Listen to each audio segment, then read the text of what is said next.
Okay, guys, we're going to pick up with the C-section rate, and that's at the bottom of page 155. A C-section is a surgical operation for delivering a child by cutting through the wall of the mother's abdomen. And usually the C-section rate is the ratio of C-sections to the total number of deliveries, including C-sections during a specified period of time. And that is C-section versus vaginal, which when we flip the page, you're going to be able to see that listed out in a table. And total number of deliveries is what we're going to use on the bottom, and you'll see that in a minute on page 156. But you're going to get a quick definition of what a delivery is. So it's defined as a process of delivering a live-born infant or dead fetus and placenta by manual, instrumental, or surgical means. So let's take a look at the tip at the bottom of page 155. A pregnant mother who has one delivery may have multiple births. For example, a woman who delivers a live-born infant is counted as one delivery and one live birth, whereas a woman who delivers live-born twins is counted as one delivery and two live births. A woman who delivers a stillbirth is counted as one delivery and one intermediate or late fetal death. This is also considered to be one delivery and one birth, since a stillbirth is considered to be a birth but not a live birth. So this is a lot in this tip, but I want you to think about births as an encounter. Okay, so you see me writing encounter. So an encounter or an episode of care, because if you have a woman who delivers twins, you're not going to deliver one baby, send her on her way, and then come back and deliver another one in most cases. So if you think about it as a billable encounter, a delivery, that may help you out a little bit. There's a couple more tips that I've highlighted on page 156. Sometimes a woman is admitted to the hospital for a condition of her pregnancy but doesn't deliver during that hospitalization.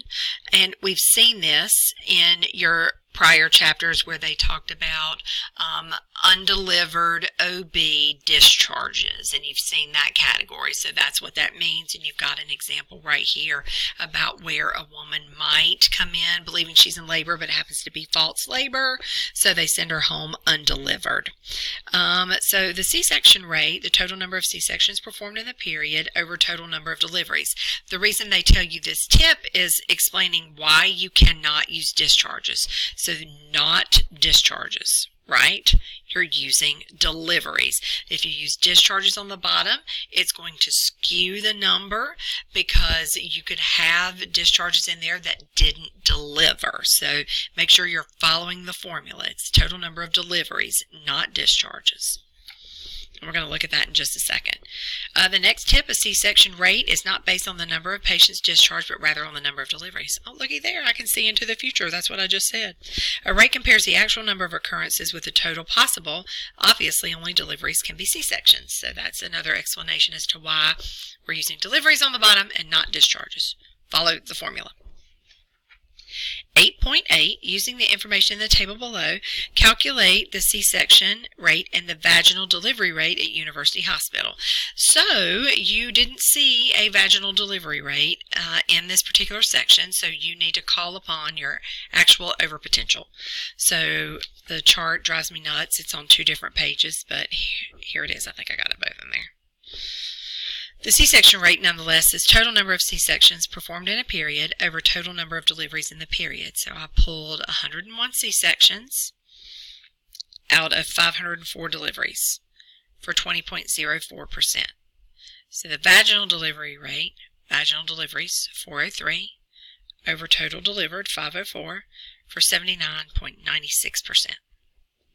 And again, we're only doing the even numbered ones because you have the odds in the back of the book, so you can check yourself on 8.9. Okay, another miscellaneous rate are consultations. It is, in case you didn't know, I know you talked about consultations in HIT 114, and you probably more or less talked about the consultation report that's generated after one physician asks another for a consultation.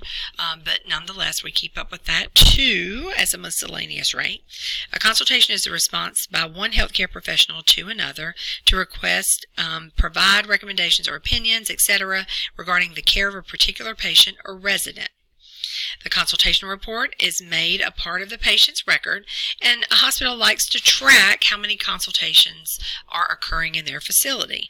The formula for calculating is the total number of patients receiving a consultation over the total number of patients discharged. So if you think about actual over potential, so it's actually the number of consultations that patients were given over the potential. So the potential category makes sense here because every patient that was discharged had an opportunity or could have had a consultation. All right, so that's what that tip box explains. What I just said about actual over potential. 8.10, using the information in the table below, calculate the consultation rate at community hospital for each service and the total for the semi-annual period. You got to round to 2 decimal places. So by service, you have discharges and deaths, the number of consultations, and then a block for the rate. So I took the first one, 8.10, and worked it out for you. So it's the total number of consultations that I pulled from the table, 962 multiplied by 100, over the total number of discharges, 3240 for 2969. And then you can pause here and grab the rest of the answers and check yourself. Alrighty.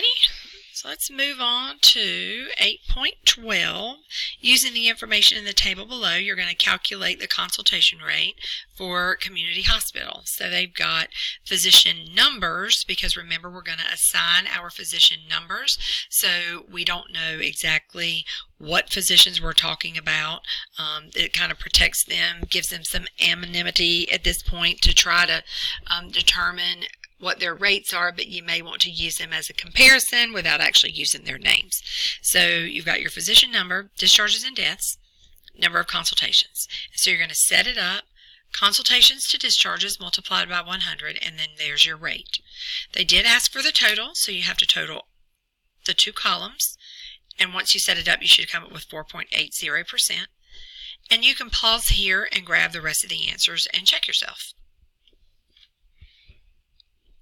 All right, at the bottom of page 161, for the last time in this textbook, whoop, whoop, you're going to hear about actual over potential as they list it in other rates. You heard it in the very beginning, and we've been talking about it the whole time, but other rates, meaning things that you wouldn't necessarily have a formal formula for, is actual over potential, is what we like to call it.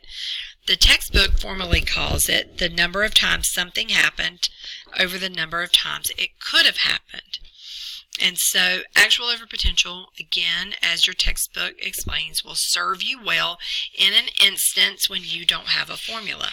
For example, when we didn't have the formula, there wasn't one provided for the vaginal delivery rate, we knew we could use actual over potential, actually 403 vaginal deliveries over a potential of 504 total delivered. Exercise 8.14 does a really good job of having you come up with one of those other rates. What is interesting to note is hopefully you just didn't plug things in and go. You paid attention to actually what this was asking for, which was a readmission rate, and the fact that you've been given the total number of live discharges.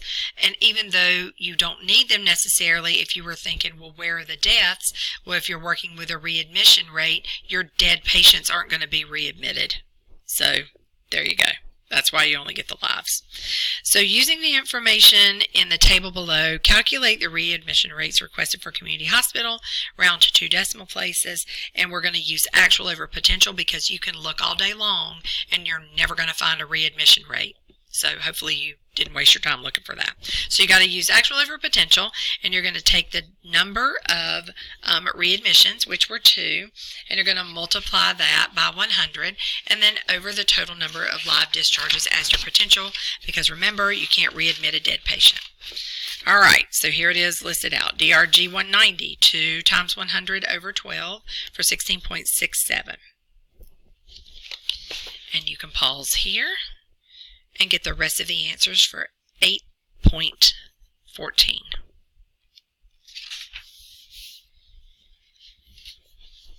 So the last one that we're going to talk about in the chapter is 8:16. Using the information in the table below, calculate the rate of accounts turned over to collection for each month and for the period.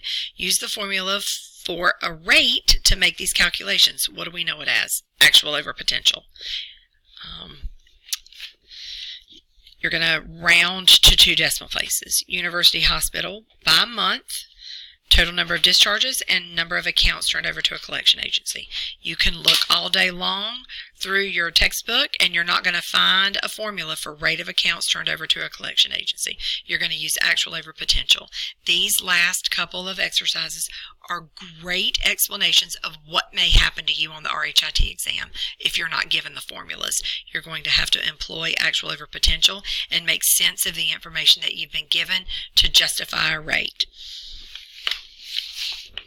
So for January, the very first one, we're going to say that we had 36 actual accounts turned over for collection out of a potential of 413, because actually every discharge and death could be turned over to a collection agency, correct? So 8.72%.